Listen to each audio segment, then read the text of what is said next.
kami di sini untuk menyatakan hari ini sekitar jam 10 pagi pihak peguam telah memfailkan saman terhadap Suruhanjaya Pilihan Raya Malaysia bagi pihak ketiga-tiga parti, iaitu Parti Pakatan Rakyat, Parti Islam Se-Malaysia dan juga Parti Tindakan Demokratik (DAP). Dan saya akan jemput Wabi Sifat Rasah untuk memberikan perincian sedikit latar belakang kes ini yang berkait dengan dakwat yang tidak kekal. Okay, so as Wabi Nurul Yazah just mentioned, this morning a writ summons or a legal suit has been filed by the three Pakatan parties who are first, second and third plaintiffs, and together with three candidates from each party. That's Dr. Zul. Is he joining us today? Dr. Zul, who was the candidate for PAS in Kuala Selangor. Saudara Mano, who was the candidate for DAP in Cameron Highlands, former Teluk Intan MP, and Saudara Saifuddin, who was the candidate for Parti Keadilan in Kulim Bandar Baru. We also have two voters as plaintiffs, Encik Arifin and Encik Abo. Two voters as well as plaintiffs in the suit.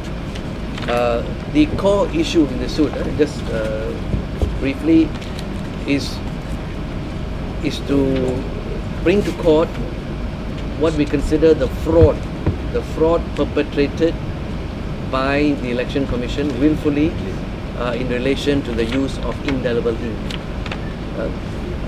We see that the Election Commission is trying to wriggle its way out by having so-called investigations, by trying to find explanations why the indelible ink could not work.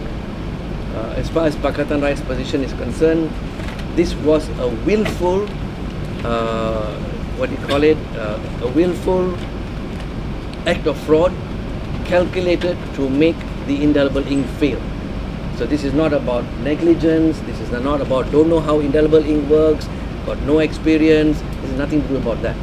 A deliberate attempt to make it fail, knowing at all times that Pakatan Rakyat and NGOs like Bersih have campaigned for indelible ink as the most effective way to prevent multiple voting. Multiple voting has been an acknowledged issue for a long time in our elections. The integrity of the electoral roll has been raised continuously by Pakatan Rakyat, and we still continue to raise it. Bersih repeated this issue in the last 2 days with Dato' Ambega calling for a cleaning up of the electoral roll, and because of that, the demand for indelible ink was made to make sure that voters, dishonest voters, fraudulent voters who are registered more than once cannot come and vote again. And that was why indelible ink was put in place. The Election Commission drew up the necessary laws after the recommendation of the Parliamentary Select Committee, and they are the custodian of the process. Yeah? There's nobody else they can pass responsibility to. But we found a deliberate failure. So this suit is filed now to seek a number of reliefs, and that is this is a long statement of claim. It is probably the most thorough document on the use of indelible ink. It documents all the factual events. Yeah, and it's a bit long, like Siva mentioned. So we'll upload it on the internet for you to choose bits and parts. But I think what I just summarize the reliefs, and then so I just summarize quickly on the reliefs, then I'll leave it to the others to highlight parts. We can do it at the end after. Okay, sure. What are we asking for? Basically, we want this fraud to be exposed in court. Yeah, because the EC keeps denying it, and the election petition, the forum of the election petition is also being used. We have raised these issues in all our election petitions, but we want a specific court case to highlight and expose this particular issue, which is why this summons has been filed today. So the main relief we are seeking is declarations that the Election Commission failed to do their constitutional duty to properly conduct the elections, and that they maliciously and dishonestly practiced a fraud on the electorate of Malaysia by the misuse of indelible ink in GE13. Now, we are also we are asking therefore, if the court agrees with us that there was this fraud, then the logical conclusion, this is what we call consequential relief, yeah? The logical conclusion is that the results will be declared void. So we are set aside, declared void. So we are seeking a declaration that the results in all 222 parliamentary seats is to be declared void, and a fresh election is to be conducted all over again. Okay, and because we cannot have the same members of the EC who we say have perpetrated a fraud coming back to run the next election, another consequential order is that the court should order the removal of the current EC members from their positions in the EC. And finally, this is quite normal in civil claims, we are also going to go after them for damages.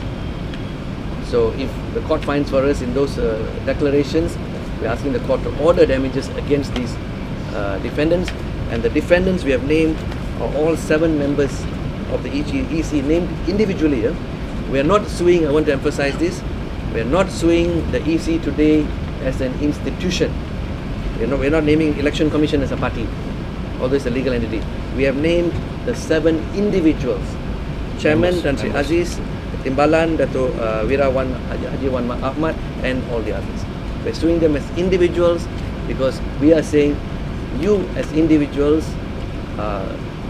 jointly and severally perpetrated this fraud, and you are going to be held responsible in this court process. So you have to come to court, you have to take the stand, and you have to answer for what you've done. So in essence, that is the summary. I hand it back to YB Nurul Izzah. Saya fikir YB saya rasa telah menyenaraikan tuntutan kita, Pakatan Rakyat, dan yang saya ingin maklumkan di sini ada 2 segmen utama yang terkandung dalam statement of claims. Statement of claims ini. Yang pertama iaitu Suruhanjaya Pilihan Raya berat sebelah, di mana kita perincikan satu persatu ke semua kenyataan yang begitu berpihak kepada Perdana Menteri, bagaimana anggota-anggota khusus pengurusi dan timbalan pengurusi itu melakukan sedaya mungkin untuk mempertahankan kenyataan-kenyataan dan juga rasuah membeli undi yang dibuat oleh Perdana Menteri, termasuklah menyerang dengan hebat Ketua Pembangkang Malaysia dalam kenyataan-kenyataan umum. Bab kedua berkait dengan penggunaan dan pengumuman dakwat kekal. Saya rujuk kenyataan pertama SPR yang dikeluarkan sendiri oleh pengerusi pada 19 Disember 2011. Hasil kempen bersih dan parti-parti politik, dan pada hari yang samalah janji yang dikeluarkan oleh pengerusi untuk menggunakan indelible ink, dakwat kekal, untuk mengelak daripada kejadian atau kebarangkalian pengundian 2 kali.